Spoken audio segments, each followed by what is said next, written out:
You can be in an abusive relationship without them even laying a hand on you once. Because the stress of walking on eggshells all day, every day for years will cause chronic illnesses that take years off of your life. Thank you for this comment, and I'm so sorry. This video this comment is attached to is full of women telling their stories of these chronic illnesses they're living with because they lived with a king baby who had that quiet rage. And yet we dismiss ourselves, like I said in the video, my dad was like this. We dismiss ourselves because they never physically did anything.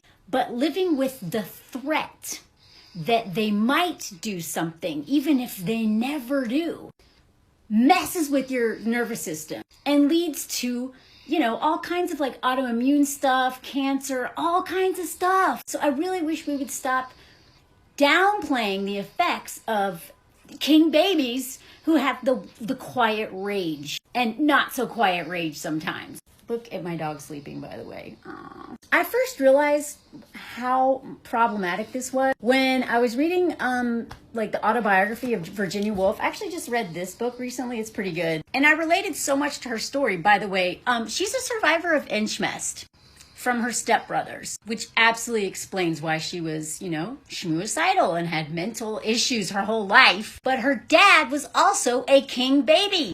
He was such a stressful king baby that it literally killed her mother. And then it killed her sister. Because when the mother was gone, who did this king baby rely on for all of his emotional needs? Who had to, literally this man, all he did was an intellectual, and he just sat in his chair, thinking thoughts, like profound thoughts. And she talked, and when I read her, I was like, it's the first time I felt so seen, because she talks about how stressful it is to live with a man who sucks the life out of the room without saying a word, just brooding in the corner, how it can put everyone on edge. And it literally she never recovered from those losses. It literally took the lives of two of the most important women in her life. That's when I realized how serious this is. I'll see if I can find some quotes, because she really was ahead of her time. And honestly, that is why she wrote A Room of One's Own, to get the